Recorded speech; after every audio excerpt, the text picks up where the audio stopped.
saltamos del brahmanismo al clasicismo, pero más que nada, esta es una investigación de orden chencho, caracho. De periodismo histórico, vamos a llamarlo así, cualquier cosa. Que se parece un poco a una revista de escándalos de la historia. Nos hemos preguntado quién ha sido el inventor de la homosexualidad. Y de eso se ocupan también los mitos. Y no están de acuerdo. Vamos a ver.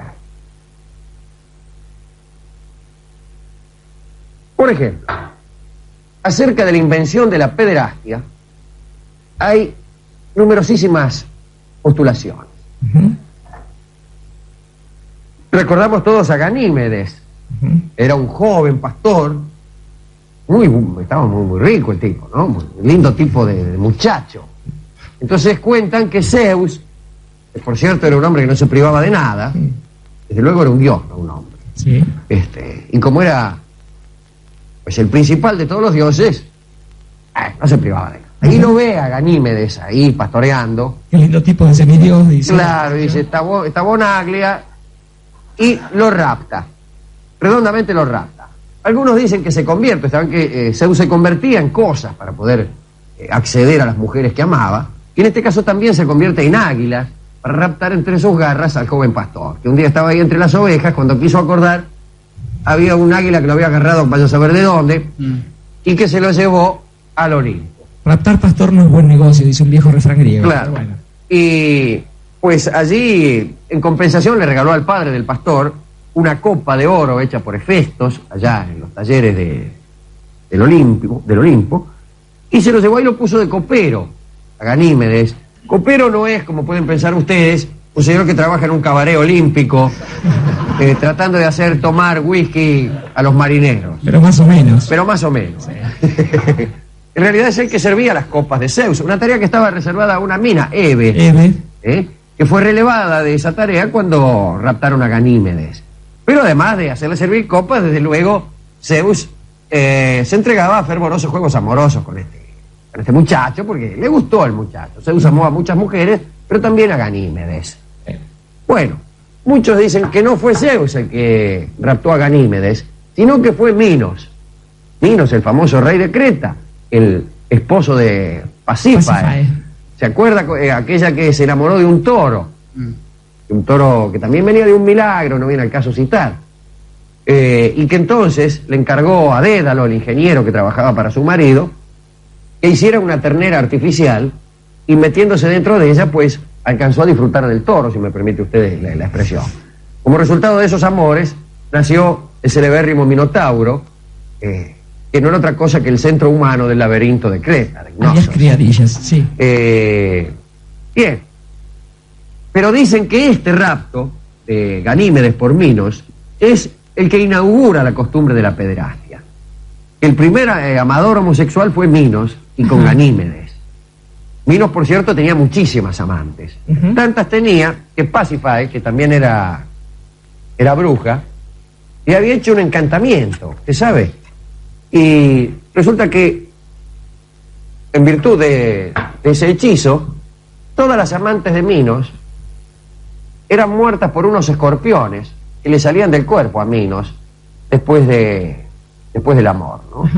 Así que fíjese, las minas iban, transaban con Minos, y por ahí salían unos escorpiones que no aclara de dónde salen, la leyenda.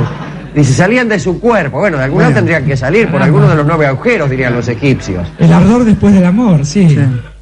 Y mataban a las amantes, con lo cual ya se empezó a correr la bolilla y nadie quiso transar con Minos. Decía, el tipo está bueno, dice, pero salen unos escorpiones y te morís. Anda. Me mataste, macho. Después le llamaron de otro modo a eso. Bien, Minos, según entonces esta teoría, sería el primero de ellos.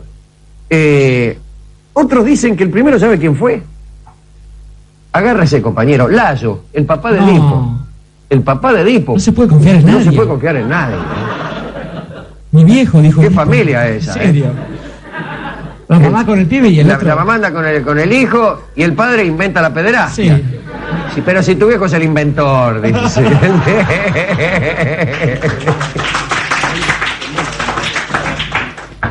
¿Cómo fue eso? Layo, hijo del Árdaco, el abuelo de Edipo. de Edipo, rey de Tebas. En cierto momento es desterrado, Layo se hace cargo del reino de Tebas, hay como una revuelta, es desterrado por Seto y Amfión, y va a buscar refugio en lo de Pélope. Pélope tenía un hijo, Crisipo, también lindo tipo de muchacho, Sí. y Layo se enamora del niato, y lo rapta y se lo lleva. Y entonces dice, ahí inventa la homosexualidad. La primera vez que se da un amor entre dos hombres es esa. Y Pélope entonces lo maldice a Layo, y ese es el origen de toda la tragedia que viene después, de Edipo, de Yocasta, de... Antígona. Claro, Antígona, la hija de Edipo. O sea, una maldición que abarca, como las buenas maldiciones de la antigüedad, 2, 3 generaciones, cuando no más.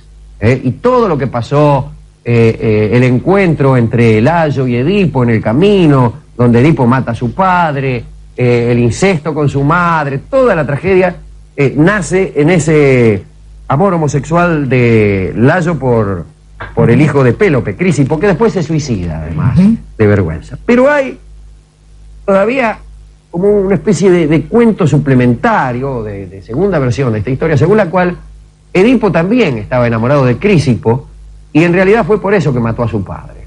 Y ambos compartieron el amor de Crisipo, se lo disputaron y Edipo mató a Layo. Pero bueno, esos ya son cuentos de vieja también. Rizar el rizo que le dicen. Sí. Ya que estamos en esta especie de chismorreo de los mitos griegos, digamos que algunos llegan a decir que Heracles y Euristeo también tuvieron sus amores, y que en otro sería el origen de los 12 trabajos, y no el amor que Heracles sentía por su primo Euristeo. Y desde luego todos conocemos la amistad entre Aquiles y Patroclo, y el llanto de Aquiles por la muerte de claro, Patroclo. que era más que amistad. Pero, sin embargo, yo voy a insistir en algo que creo que conté el año pasado.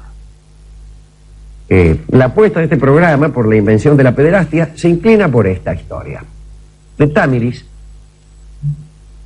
que era un músico, ¿no es cierto? Un músico mítico, ¿no? Al que se le atribuye la invención de ciertos modos armónicos, ciertas escalas, como así también algunos poemas.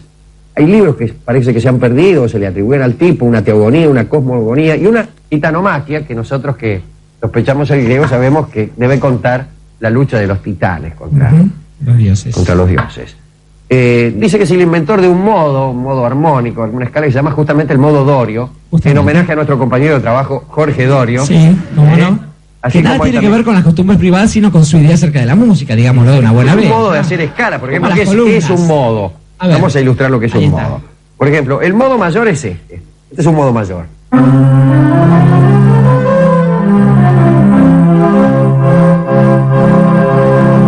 Y el modo menor.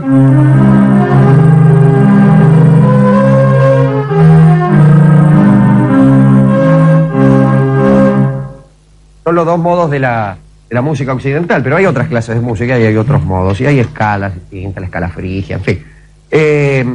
Este era Támiris. Muy bien. Era de una gran belleza. Tipo también, lindísimo. Lindo tipo de hombre. Lindo Sí. tipo de hombre. Se destacaba en el canto y tocaba muy bien la lira. Y dicen que el que le había enseñado era el propio Lino. Era el más famoso de los tocadores de lira, casi el inventor de la lira. Yo lo vi florecer como Alino. Claro, como el Lino. Fue el inventor de las cuerdas de tripa. Lino. Antes eran precisamente de lino, De lino. las cuerdas. Pero bueno, Lino las empezó a hacer de tripa. Dicen que inventó el ritmo y la melodía, que es como decir que inventó la música, de todo. Se cuenta mucho de la muerte de Lino. Discúlpeme detenerme aquí porque hay dos versiones de su muerte. Una dice que lo mató Hércules, que fue su alumno de música, y era muy malo Hércules. Digo Heracles para la música. Y un día, harto ya de las recomendaciones de Lino, agarró una piedra y lo sacudió y lo dejó seco. Con lo cual se lo merecía. Y ahora le dijo... Otro dice que lo mató Apolo por darse dique. Igual que a Pan. Así que en los dos casos se la tenía bien merecida. Bueno, Támiris aprendió con este tipo a tocar. Y era, bueno, muy hermoso y muy músico. Dicen que fue el maestro de Homero. Así que calcule usted. Pero cierto día comete el error, un error muy frecuente, de tratar de rivalizar en música y en canto con las musas. Tan luego, música con las musas. Y hace una especie de torneo y le dice, mira, si yo gano, me voy a solazar con ustedes una por una. Un poco, ¿no? Se tenía fe. Sí, sí, sí. Sí, pasa, dijo. Pero pierde. Pero pierde. Bueno, este tipo pierde y tiene que tirar su lira, etcétera, etcétera. Pero este tipo se enamora de un muchachito llamado Jacinto, un hijo de Diomedes, que era muy hermoso, muy hermoso. Pero tiene tanta mala suerte, y el otro tipo que se enamora también de Jacinto es Apolo. Es Apolo, que también tenía lo suyo. Dicen que al enamorarse de Jacinto, Támiris inventa la pederastia. Es el primero que ejerce el amor homosexual. Termina mal esto. Termina mal. Apolo lo deja ciego. Y además lo priva del oído musical. Lo cual para un músico hermoso es una doble tragedia. Un hombre hermoso que no se pueda mirar y un gran músico que no se pueda oír. Y ya después de haber perdido con las musas, calcule usted, el pobre Támiris, cómo quedó. Pero Jacinto también termina mal, porque una vez que Apolo lo desbanca a Támiris y dice, bueno, este ya no es más, ya se pone con Jacinto, salían, ay, dice un día, vamos a arrojar el disco. No lo vi de esa manera. Estaban jugando al disco, qué sé yo, dice Apolo. Empiezan ahí, che, cállense, caracho. Y resulta que aparece un tercer enamorado de Jacinto que estaba matando esa temporada. ¿Qué año? Céfiro. ¿Qué año para Jacinto? Céfiro. Y entonces tira el disco Jacinto y Céfiro hace soplar un ventichelo y el disco le vuelve y se le estrella en el marote a Jacinto y queda seco. Y queda seco. Apolo, condolido por esta muerte, la muerte de su amado, lo convierte en una flor que es precisamente el jacinto. Y yo apuesto a que esa es la intención, la pederastia. Esto de que deba volver el disco sobre las cabezas de algunos que lo graban previamente, justamente. Sí. Hoy prescindiremos de toda dedicatoria. Para evitar confusiones.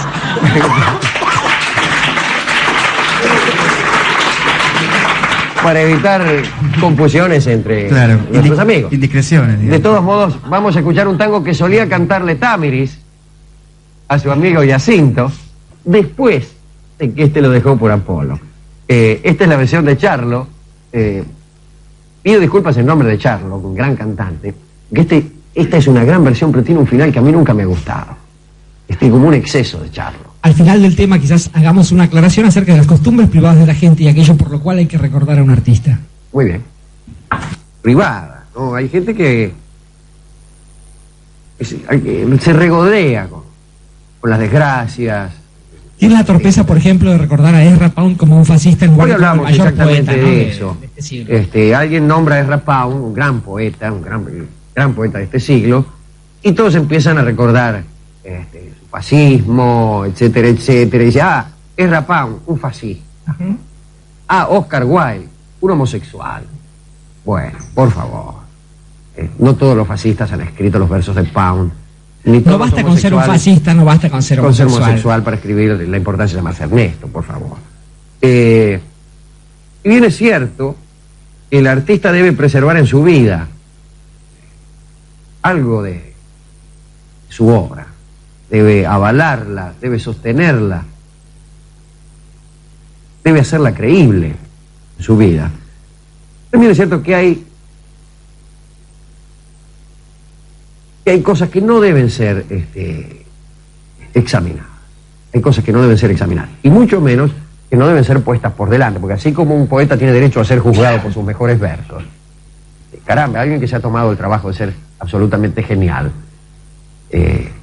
pues tiene el derecho de no ser designado, tal vez, digamos, por sus debilidades.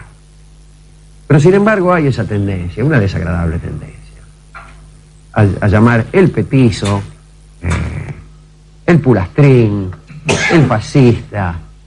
Bueno, no es así. Reivindiquemos entonces a los amigos que han tenido debilidades y juzguémoslos por sus obras mejores. Digo, mientras Dorio muere en este momento. Quiero toser, ¿saben? Quiero toser. Este programa que Dorio está feneciendo, ¿eh? Sí, Dorio el tuberculoso. Sí, claro, el tuberculoso. Bueno, adelante, Palazzo.